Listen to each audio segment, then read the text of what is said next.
cérémonieuses des diplômes. Alors, je vais raconter des choses que je raconte souvent.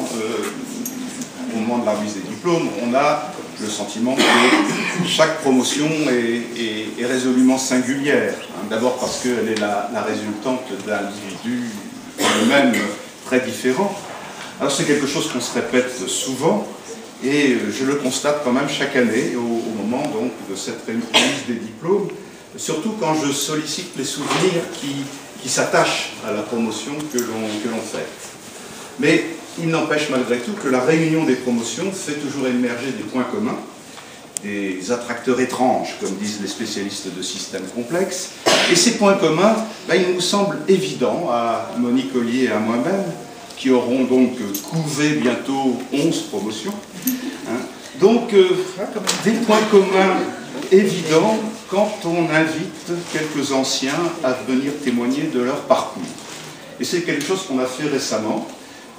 On a réuni 6 anciens, issus de promotions différentes, 6 anciens qui sont venus témoigner le même jour, autour de la même table.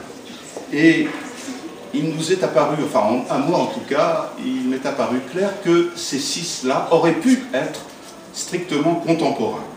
Je ne vais pas du tout insinuer qu'ils portaient la même marque de fabrique appliquée par le master, parce que ce serait prétentieux et puis tout à fait dépréciatif. Vous n'êtes heureusement pas, je crois, formaté par notre master, mais ces anciens qui exercent des activités professionnelles différentes, chef de projet, il y avait un directeur éditorial, un responsable de clientèle, webmestre dans la presse, etc.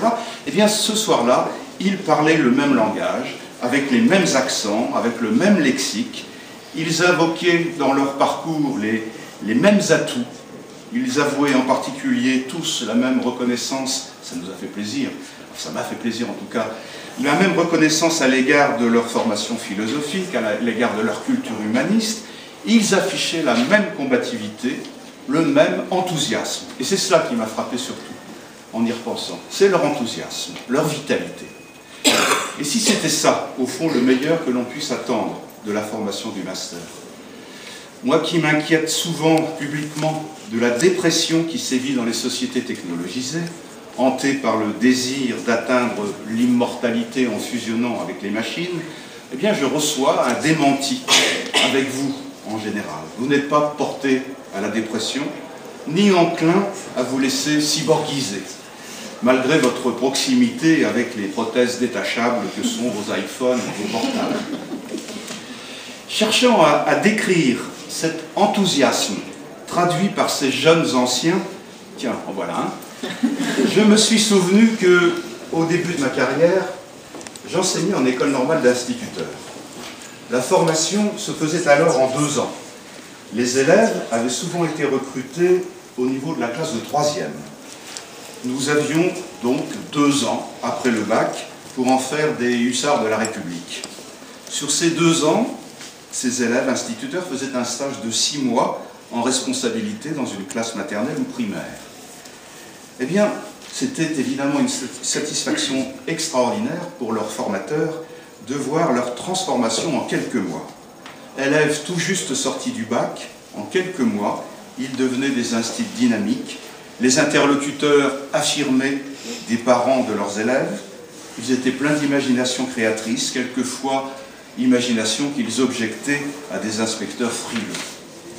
Si j'évoque ce passé en grande partie révolu, c'est que j'en associe le souvenir au sentiment que nous avons nous aussi lorsque nous prenons la mesure du chemin que vous parcourez de l'entrée en M2 au retour de votre stage et a fortiori 3 ou 4 ans après votre diplôme.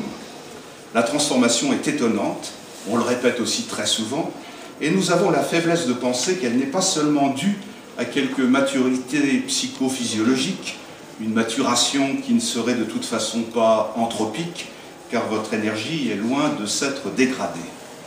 Si j'évoque la formation des enseignants par laquelle a commencé ma propre activité d'enseignant, c'est aussi parce qu'elle était souvent placée, de manière un peu rhétorique, par mes collègues et par moi-même, sous le signe d'un roi de Chypre, nommé Pygmalion. Je m'explique. On invoquait chez les psychopédagogues, parce que c'est ainsi qu'on nommait les professeurs de philosophie dans les écoles normales d'instituteurs, eh bien, on invoquait chez ces psychopédagogues l'effet Pygmalion. Oui, Pygmalion et non pas papillon, ce qui aurait été moins galvanisant et peut-être catastrophique. Je rappelle l'histoire bien connue de Pygmalion. C'était un roi qui était tombé amoureux d'une statue d'ivoire représentant une femme, une très belle femme. Et il demanda au cours d'un dîner, un soir, à Aphrodite de lui donner une femme ressemblant à cette statue. De retour chez lui, il se trouva en présence de la femme bien vivante que la statue avait libérée, et il l'épousa. Dans la littérature pédagogique, on s'est emparé de l'histoire pour décrire l'effet Pygmalion qui peut résulter du bon geste d'enseignement. Non pas pour dire que l'amour des profs peut animer l'inertie des élèves, mais pour justifier que, au moins, l'attention bienveillante portée aux élèves fait des miracles, que l'attente positive mise en eux leur permet de réaliser le meilleur dont ils sont capables. Des expériences ont d'ailleurs été faites, notamment dans les écoles défavorisées du Mexique.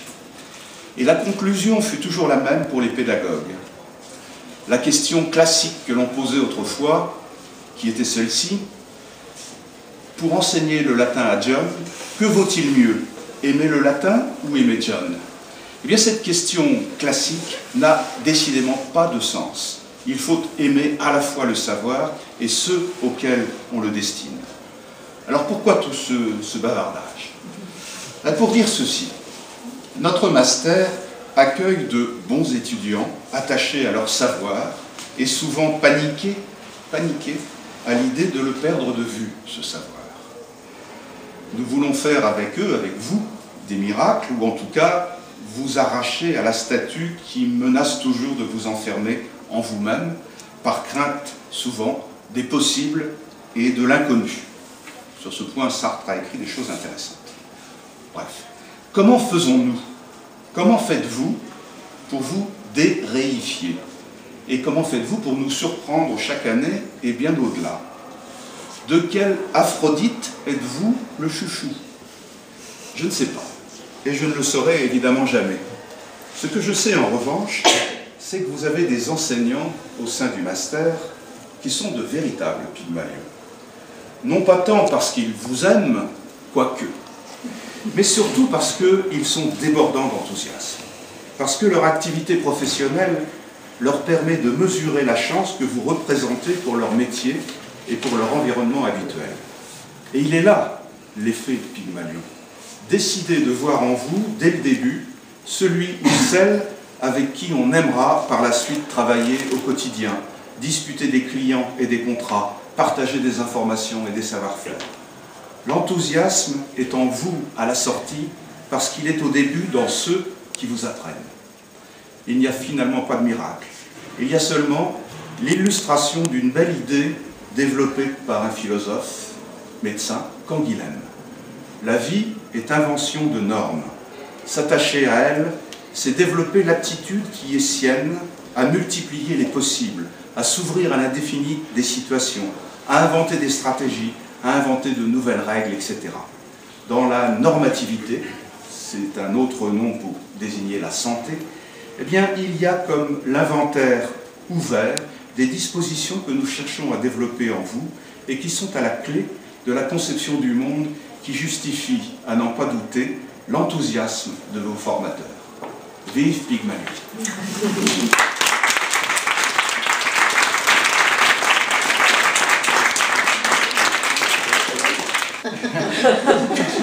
L'un parlait wiki couramment, deux l'italien parfaitement, une parlait trop vite mais son sourire désarmait toutes les critiques. L'une se voyait conseillère politique mais ne souhaitait pas prendre parti.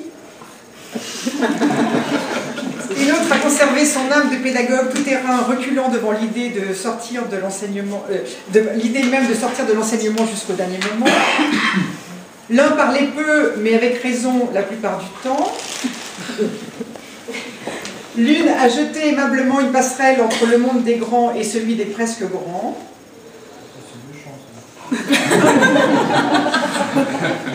Il y avait trois Jérémies et point de Jérémiade. L'une, telle Laurence d'Arabie, est venue d'Abu Dhabi et vite repartie en Égypte. Une autre nous venait de Newcastle et ne rêvait que de culture. L'une parlait aussi bien slave qu'ancien français et bataille toujours pour rester en France. L'un ne s'imagine guère qu'en bibliothèque. Un dernier est parti surfer à peine son stage terminé, d'ailleurs il est apparemment revenu, pendant qu'une dernière a réalisé le site du master en rêvant de s'établir à Berlin. C'était la 10e promotion, aussi diverse que les 9 précédentes et que celle qui suit. Plus pugnace peut-être, parce qu'elle a senti la brise de la crise se lever, bienveillante quand on la sort du lit pour assister à une table ronde sur les métiers sans l'avoir prévenue, aussi motivée pour défendre la responsabilité scientifique que la réputation posthume de M. Rousseau, s'improvisant courageuse aménageur de carrière ou éditeur féministe convaincu quand on lui demande de créer sa petite entreprise, gâtée enfin par une partie mémorable à la rotonde. C'est un plaisir de vous retrouver ce soir, un peu grandi, un peu mûri, toujours ouvert et curieux, je l'espère. Ne manquez pas de raconter à ceux qui vous suivent, et qui vous fêtent aussi ce soir, comment à la même époque, l'an dernier, vous étiez découragé par les possibles, assailli de questions sur vous-même comme sur le marché, vous imaginant tour à tour rédacteur en chef ou modeste sous-chef de projet, autant habité par d'audacieux « pourquoi pas » que par de définitifs « jamais ça », vous réfugiant encore dans la chaleur et le jeu des travaux de groupe, dernier rempart avant le pour de vrai. Vous êtes la preuve aujourd'hui que l'on peut sortir de la rue Serpente sans avoir troqué ses rêves pour un métier, sans renoncer au plaisir de réfléchir, ni surtout à celui de choisir. Nous sommes conscients toutefois que si certains d'entre vous sont déjà en poste, d'autres peinent encore à trouver leur voie. Ne vous découragez pas, quand l'incertitude rôde, on vise sur les valeurs sûres, sur ceux qui savent comprendre vite et apprendre rapidement, sur ceux qui ne se contentent pas d'acquérir des réflexes ou de reproduire des process, mais qui osent, qui reformulent, qui changent les perspectives, tout ce que vous savez faire. Enfin, n'oubliez pas, quand les frimas menacent, rien de tel que de rester groupés et solidaires, n'oubliez pas ceux qui vous ont précédés et ceux qui vous suivent, on vous a assez parlé de réseau. Avant de vous remettre vos diplômes, je sacrifie rapidement au rite des petits remerciements. Un hommage à Anastasia, notre fée clochette, qui a rejoint l'UFR d'Allemand et le centre Malzerbe, après avoir partagé un certain intérêt pour les lapins crétins avec le directeur du master. Comme quoi, il y a pas de la philo dans la vie. Merci à Chloé, qui l'a remplacée et qui s'est saisie de la gestion du master en un rien de temps et avec un sourire toujours chaleureux. Merci à certains enseignants qui nous ont accompagnés pendant de longues années. Catherine Portevin, qui a partagé son génie éditorial avec 10 promotions. Philippe Ouillot, qui n'est malheureusement pas là ce soir, sa connaissance approfondie de la presse et de l'iconographie. Dominique Leglu, son goût pour la vulgarisation. Benoît Mazière, sa maîtrise malicieuse de WordPress. Merci pour terminer à ceux qui nous ont rejoints. Agatha, merci. Cette année, et à toute l'équipe de professionnels qui acceptent de formaliser son savoir-faire et son expérience pour vous les transmettre d'année en année. Voilà.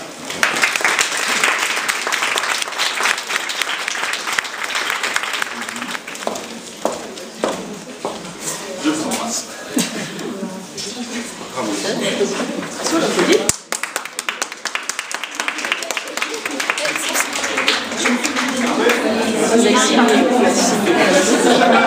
Charlotte Billard. Bravo Charlotte. Comptez tes classes.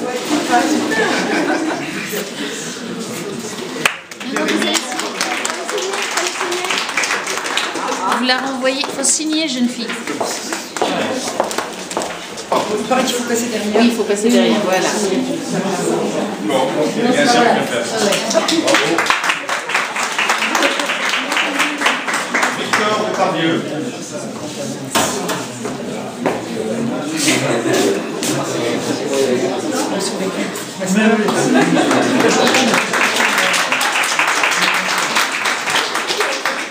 Marilène Bouteille. Ah bon?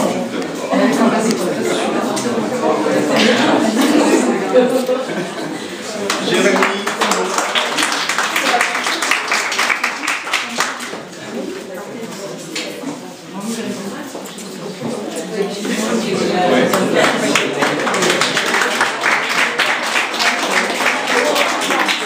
troisième, Jérémy fraîchement.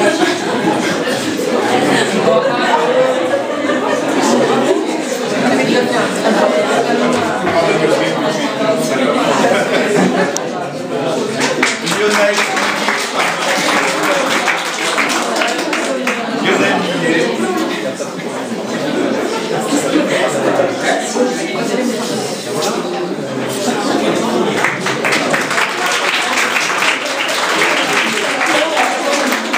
Laura Moscaretti.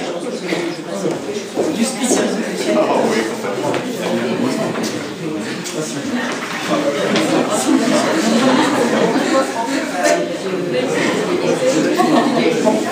bravo.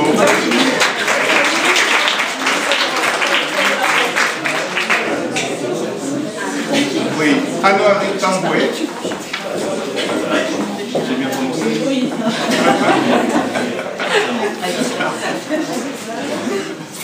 Bravo. Christophe Panon, mais on lui en verra. Aurélien Pinceau.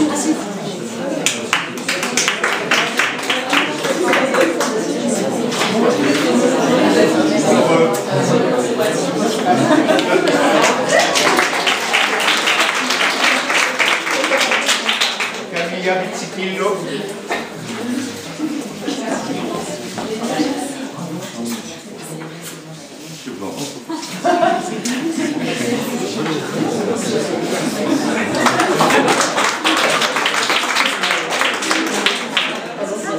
Et Nelson Rio.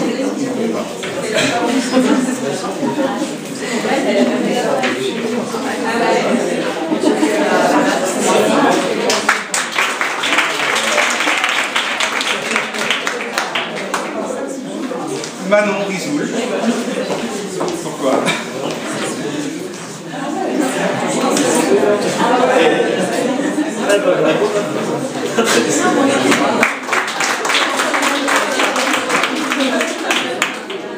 Et Anissa Tijani.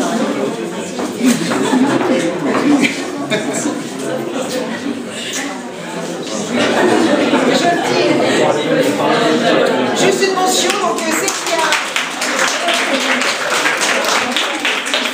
C'est Anissa qui a passé une partie de l'été sur un site internet qui se trouve quelque part dans un endroit où il faut que j'y retourne pour finaliser et mettre en ligne. Donc voilà, il existe. Quand il arrivera à la surface, vous pourrez vous souvenir des visages qu'il a créés, c'est Anissa. Voilà. Liliana Veresca.